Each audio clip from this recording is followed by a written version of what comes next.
guys, so today I'm going to talk about my exchange year in America. Well, first of all, I want to say to people that watch my videos more often, normally I do my videos in Dutch. I felt that this video should be in English because I think it can help more people than only people.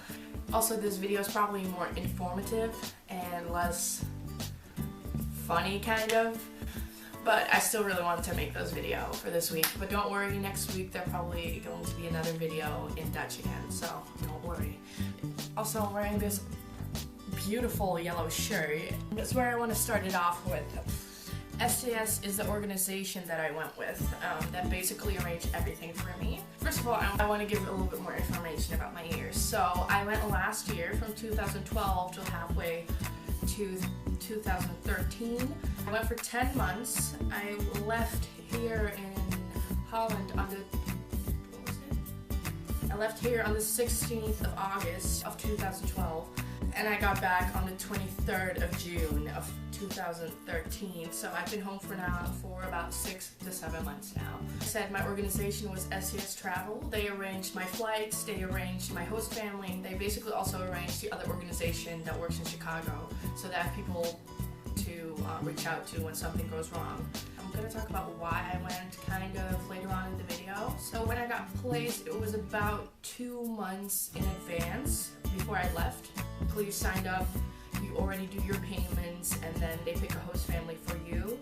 You basically fill in all these forms, and then your host family has to fill in a form too, and they kind of see which one matches together and which one they think would be suitable for each other. So 2 months in advance, I got an email with all the information about my host family, which is really nerve-wracking, and also my school and the city I was going to live in. The city that I lived in for 10 months is Chicago. It's in Illinois. It's in like the Midwest area. I was very lucky because this is the 3rd biggest city of America, and a lot of exchange students live in very small villages or in the suburbs, but I was right in the city, which was awesome. I love Chicago. It's amazing. Like, I love it so much. So much. I know that I'm really lucky and most exchange students didn't get to go live in cities, but I really feel like this was fate. I mean, it is what you make of your year. Seriously, I was lucky that I got to live in a big city, so I got to maybe experience a little bit more or go shopping more often. But it's really just the whole experience that you create that makes it awesome. My host family, I was also very fortunate with. At the time that I got there, my little host brother was 8, my host sister was 11, and I had a host dad and a host mom. My host mom was also Dutch, like me, because I'm from Holland. I was very lucky because I got to speak Dutch with her. Honestly, I couldn't have wished for a better host family. I never wanted to leave, or I never needed to leave. So I was very fortunate with them, and they are amazing people, and I cannot thank them enough. I just want to start at the beginning of my journey. So first, when I went, I said goodbye to my family and my friends on Schiphol Airport, which is in Amsterdam. Really sad, but I was already kind of living up to it, and I was just kind of cold turkey. Like, I said bye to them, and then I just went, and then I was like, holy shit, what am I gonna do now? I went on an introduction camp to New York for a week with 5 other Dutch people, and we were flying the same flight, so that was really helpful because I wasn't alone, so I didn't have to go over it and over it again. We went through a little border where you had to say goodbye to your family, and instantly everyone was just like, okay, this is sad, but we gotta move on, and we gotta, we're going to fucking New York.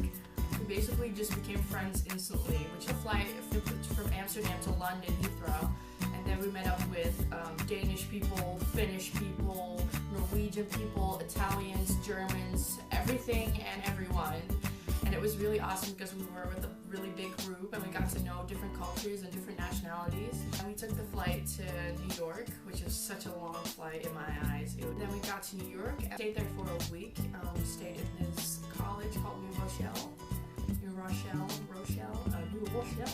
Got to do all kinds of fun activities to get to know each other, and games, and we went to New York City twice, and one time that was like, I can't even believe it actually happened.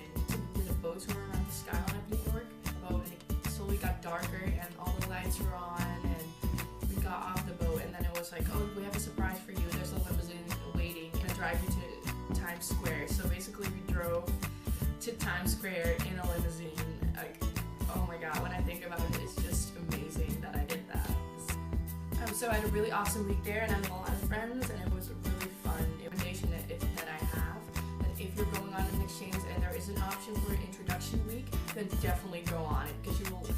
so many different people, and you're all in the same situation. A city like New York is just an experience on your own. And so we stayed there for a week. Then I took a plane to Chicago with a Norwegian girl that was placed in Michigan, so she had to take another flight. Basically, we said goodbye to each other, and it was really sad. And saying goodbye is the hardest part of it all. I swear, Jesus Christ. And then reality really sunk in, and I was all by myself at this giant airport with my suitcase, and my phone broke in New York, so I couldn't call my host parents. And I was terrified. Like, I literally stood there and wanted to cry so bad. I actually ran in the bathroom and cried, and I was like, oh my gosh, you gotta keep yourself strong. You're thinking, what have I done? I was so nervous. So I got my suitcase. My host family was a little bit late, and I was just like, oh my gosh, please don't let me stand here. Like, I was so scared. Then I saw them, and it was kind of natural, actually. It was still really surreal to me because the only thing I wanted to do was cry and cry and cry, and I just wanted to go back home. I wanted to take the next flight home. I remember sitting in the car and looking outside and being like, oh my god, I'm in America. Got to the house, like I said, I felt really sad, and I really felt like I made a wrong decision, and I went upstairs and I opened my suitcase and I started crying. After a week or two, it wasn't weird anymore, and you know, I was cuddling with my host sister and brother and my host mom and dad. It was just normal. It wasn't weird anymore. It happened really gradually, which was really nice. But the first 3 months, I really had a case of homesickness that really hurts. I used to think, because I don't really have much with the city that I live in now, so it's like, oh, I don't care, but being away from your family, your friends, and everything that you know is so hard. Can you stop? Phone, stop. I'm gonna put it on silence, because this thing won't stop. But being away from your family and friends for such a long time, and realizing that was the hardest part, especially with Christmas. But eventually, in 4 months' time, you get over it kind of quick, and you get a lot of distraction because you're constantly doing new things, constantly meeting new people. You're always busy, so you kind of get over that. Then school. I went to Lincoln Park High School, which is a completely different school than I was used to here in Holland. It was something. It was definitely something. I'm gonna put on something else. What was I talking about? I'm having put on my warm hoodie, which is also my senior hoodie, which is kind of relevant to the subject. Like I said, people are not going to go up to you. You really have to try and get way past your comfort zone and make new friends and be, talkative to them. My tip is really be yourself, be your best version of yourself, and talk to people, try new things, like things you had never done before in your home country because of what you thought people would think of you, or because you were afraid what people were going to think of you.